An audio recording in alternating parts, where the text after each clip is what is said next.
السلام علیکم ورحمۃ اللہ وبرکاتہ۔ تاریخ اسلام قسط نمبر 15۔ آج کا ہمارا موضوع ہے ہجرت یا جلا وطنی۔ ہجرت کسے کہتے ہیں؟ حضور صلی اللہ علیہ وسلم کے زمانہ میں کتنی ہجرتیں ہوئیں؟ ان کے نام کیا ہیں؟ پہلی مرتبہ مکہ چھوڑ کر لوگ کہاں گئے؟ حبشہ کے بادشاہ کا نام، اس کا لقب اور مذہب کیا تھا؟ ہجرت میں کتنے آدمی تھے، کتنے مرد اور کتنی عورتیں تھیں؟ ہجرت کرنے والوں میں حضور صلی اللہ علیہ وسلم تھے یا نہیں، اور ان کا سردار کون تھا؟ ان لوگوں نے ہجرت کیوں کی؟ قریش نے ان کے مقابلے میں کیا کیا؟ اس ملک کا بادشاہ نجاشی، جس سے گفتگو حضرت جعفر رضی اللہ تعالیٰ عنہ نے کی، ان کی گفتگو کا اس بادشاہ پہ کیا اثر ہوا؟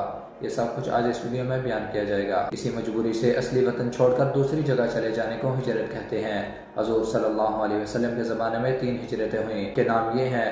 ہجرت نمبر 1، ہجرت حبشہ اولا، یعنی حبشہ کی طرف پہلی ہجرت۔ نمبر 2، ہجرت حبشہ ثانیہ، یعنی ملک حبشہ کی طرف دوسری ہجرت۔ نمبر 3، ہجرت مدینہ، یعنی مدینہ کی طرف ہجرت۔ پہلی مرتبہ مکہ چھوڑ کر مسلمان حبشہ میں گئے۔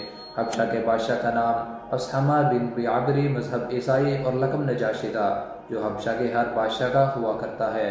اس ہجرت میں کل 15 یا 16، 10 یا 11 مرد اور 5 یا 4 عورتیں تھیں۔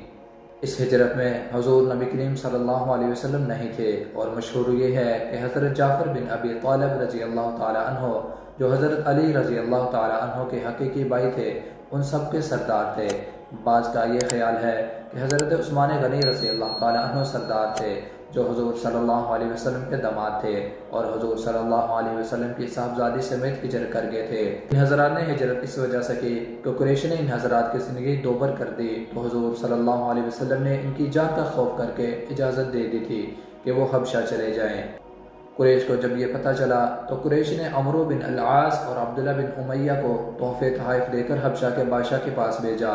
انہوں نے بادشاہ کے سامنے تحائف پیش کر کے درخواست کی کہ ان لوگوں کو ہمارے حوالے کر دیا جائے، کیونکہ یہ لوگ قوم اور مذہب کے باغی ہیں۔ نجاشی کے بادشاہ نے جب ان کے تحائف دیکھے اور ان کی بات سنی تو ان کو جواب یہ دیا کہ جب تک ان لوگوں سے گفتگو نہ کر لوں اور اسلام کی حقیقت نہ معلوم کر لوں، آپ کے حوالے نہیں کر سکتا۔ نجاشی سے جب گفتگو کرنے کا وقت آیا تو حضرت جعفر رضی اللہ تعالیٰ عنہ نے اس سے گفتگو کی۔ شاہ حبشہ نے کہا، اپنا مذہب اور صحیح واقعات بتاؤ۔ اس وقت حضرت جعفر رضی اللہ تعالیٰ عنہ آگے بڑھے اور فرمایا، شاہ، گمراہی اور جہالت کا ایک دور تھا، ہم اس میں پھنسے ہوئے تھے۔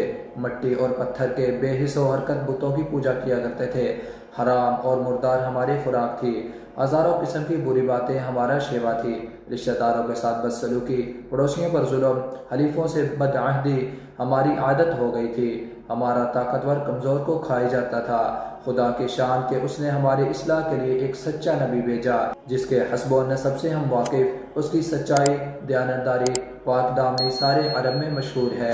اس نے خدا کی عبادت کی دعوت دی اور بتایا کہ ہم کسی کو اس کا شریک یا مددگار نہ مانیں۔ مٹی اور پتھر کی ان گری ہوئی مورتیوں کے سامنے سے گردن کھینچ لیں، جن کے قدموں میں ہمارے سر مارے مارے پھرتے تھے، اور حکم فرمایا کہ سچ بولو، عزیز و رشتہ داروں سے اچھا برتاؤ کرو، پڑوسیوں پر احسان کرو، حرام سے بچو، بے گناہوں کے قتل و خون سے ہاتھ روکو، بری باتوں سے نفرت کرو، جھوٹی باتوں پر لعنت بھیجو، یتیم کا مال ہرگز مت کھاؤ، نماز پڑھو، روزہ رکھو، حج اور زکوٰۃ ادا کرو۔ جناب والا، ہم ان پر سو جان سے ایمان لے آئے اور تعدیل سے ان کی تصدیق کی۔ اس کے بعد سورہ مریم کی تلاوت کی اور حضرت عیسیٰ علیہ السلام اور مریم رضی اللہ تعالیٰ عنہ کے متعلق اسلامی عقیدے کو واضح کیا۔ جب آپ رضی اللہ تعالیٰ عنہ نے یہ سب کچھ بیان کیا تو بادشاہ پر اس کا اثر کچھ اس طرح سے ہوا، اس سچی اور درد بھری تقریر کو سن کر وہ خود بھی ایمان لے آیا اور مسلمانوں کو قریش کے حوالے کرنے سے انکار کر دیا۔ جس وقت یہ ہجرت ہوئی تو اس وقت نبوت کا 5واں سال تھا۔ یہ لوگ حبشہ میں 2 یا 3 مہینہ رہے اور اس کے بعد واپس آ گئے۔ اب سوال ہے کہ یہ لوگ اس قدر جلدی کیوں واپس آ گئے؟ ایک غلط خبر مشہور ہو گئی تھی کہ مکہ کے کافر مسلمان ہو گئے ہیں، اس لیے یہ واپس آ گئے۔ جب واپس آئے تو وہی ظلم و ستم اور جبر و قہر، وہی سب کچھ دیکھا۔ آج کی قسط کا خلاصہ یہ ہے کہ قریش کے ظلم سے تنگ آ کر کچھ لوگوں کو مکہ چھوڑنے کی اجازت دی گئی۔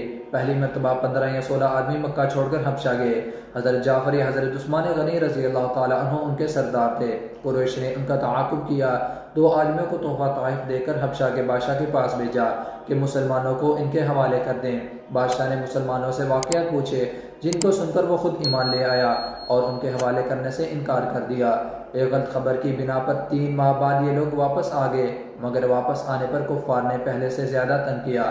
بادشاہ کا نام اسحمہ تھا، لقب نجاشی اور مسند عیسائی تھا، جو کہ وہ بعد میں مسلمان ہو گیا۔ جی تو ناظرین، یہ تھی ہماری آج کی قسط نمبر 15۔ آپ سے درخواست ہے ویڈیو اچھی لگی اس کو لائک اور شیئر ضرور کریں۔ مزید ایسی ویڈیوز کے لیے ہمارے چینل کو سبسکرائب کر لیں۔ جزاک اللہ۔